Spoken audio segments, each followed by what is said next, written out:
Good morning. It can be hard on these winter days sometimes to believe that spring really is around the corner. And besides missing the sunshine, if you're like me, very often you find yourself missing the beauty of the spring and summer, the leaves in full bloom and the flowers budding up in your garden. But we have got help for you on this winter morning because Tom Stebbins with the Master Gardeners of Hamilton County says he's got the magician's answer, ways that you can bring flowers into your home, real ones, not just cut ones. Good morning to you, Tom. Good morning, Julia. So pansies, I guess, are kind of a go-to this time of year, but I was talking to a neighbor on a walk the other day, and she said, guess what? My tulips are already beginning to come up a little bit early. So spring is around the corner. That's right. That's right. Yeah, I went out in my yard and looked around and saw what was blooming. You know, you don't think of flowers. You think of the freeze is just going to freeze them and you're not going to see flowers until spring.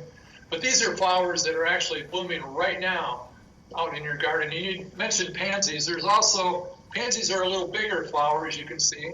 There's also this little tiny one called viola. And I went to the nursery just recently. I don't have these, well, I've got the pansies in my yard, but the viola is a tiny little version of the pansies. So those are cool, and you can get them in different colors. I've got purple, pink, blue, white. So that's the, you're right, that's the go-to flower. But look at what I've got in my yard right now.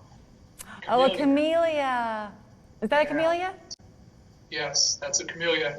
And most of the time you'll see them in white, but this is a beautiful, I don't know the cultivar, but look at how beautiful that red is. It's just fantastic. Talk to me a minute about camellias, Tom, because I had them at my old house, and I had a couple that would bloom in the fall. They were like October up until about Christmas time. And then I had others that would begin for me to bloom in February and run into about April. So if you're looking to bring those into your garden, you can have them staggering throughout the year, right? You got it. You bet. That's it. There's so many different cultivars these days that you can pick whatever you want. And I don't know, this must have been a present. I didn't realize it was going to be a double, you know, how thick that is. It's a double flowering one too. There's just so many different ones. Okay, in the beautiful vase of cut flowers that you have there, I'm a little distanced from you, so if you were in studio, I could walk through and see things. The yellow that you have, is that forsythia? No, actually, everyone thinks that's forsythia, but forsythia is not going to come out until maybe another month. This is called winter jasmine. And it's a beautiful yellow, cascading, almost a vine that comes off of my wall, but you can see how right against my yellow or my white shirt here, you can see how nice and beautiful yellow that is. Yeah. It doesn't have a fragrance, but boy, it just fills up a wall. It's like a cascading wall of yellow.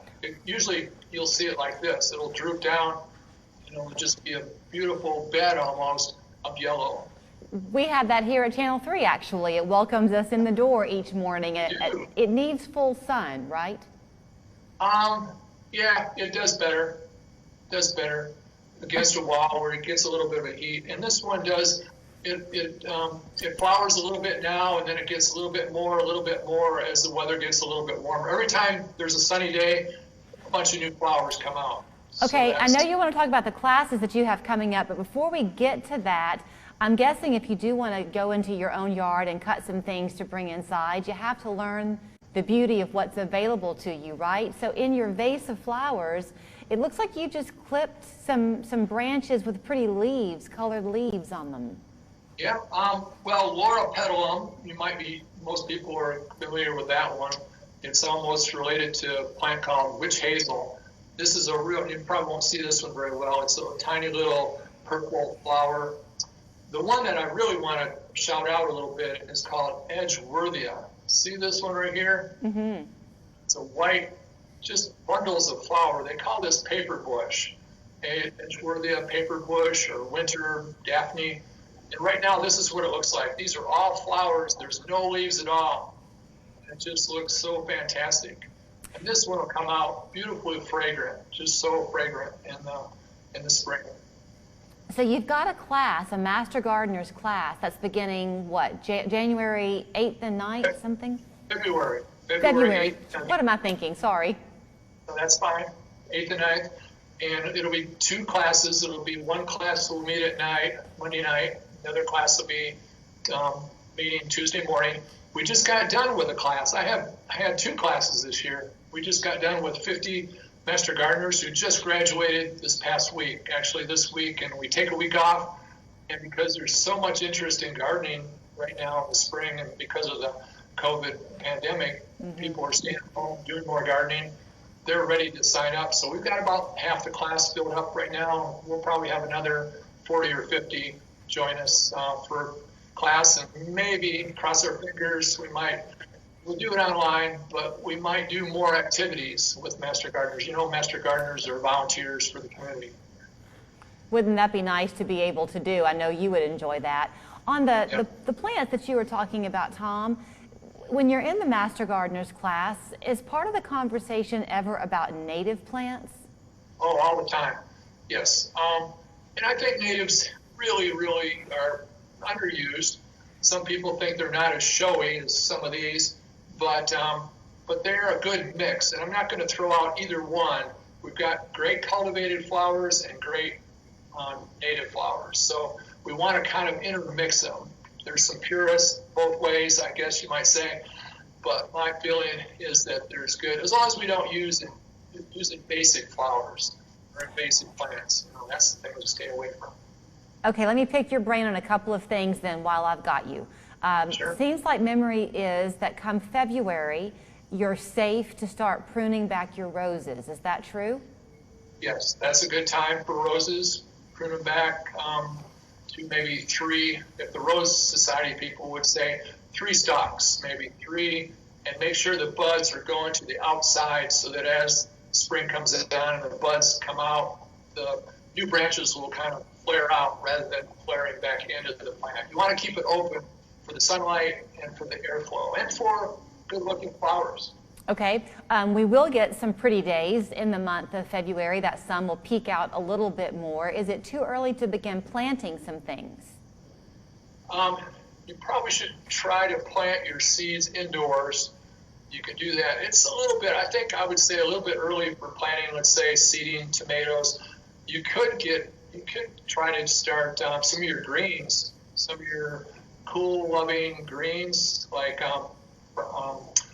kale, those kind of things. Okay, and back to the pansies.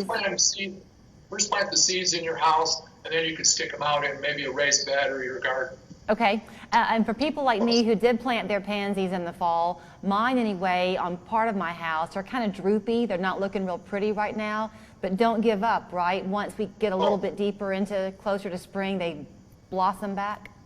They get better and better. You know, I'm from Michigan, and it's the same thing. They can grow have pansies even in Michigan, believe it or not. Even with the colder, let's say it's 10 or 15 degrees colder, they look, they kind of droop back when it's cold, but then they brighten right up when the weather gets nice. Yep, and then you feel guilty pulling them out of the ground in May because they're still looking so pretty. I know. I've tried to over summer them, you know, and that's not the way it is either. It's like I don't know how to compare it. It's like having someone in Alaska wearing coats all year round. Right. Okay, then before I let you run, remind us how people can sign up for the classes, and is there a cap, since it's via Zoom, on how many people can be a part of it?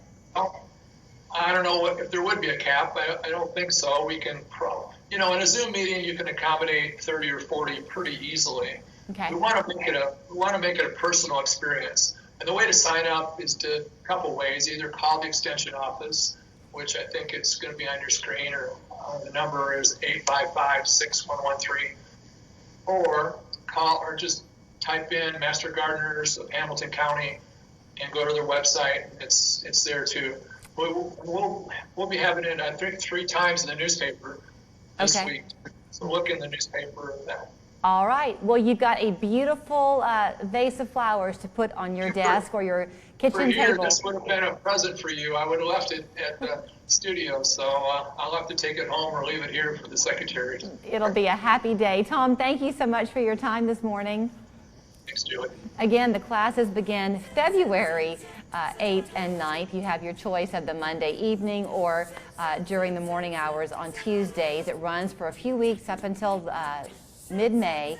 The phone number, as Tom said, to call is 855-6113, and you can always learn more on their website, mghc.org. We're back in a minute. A Tennessee Valley couple made dozens of attempts and spent hours waiting in line trying to get the COVID vaccine with no luck.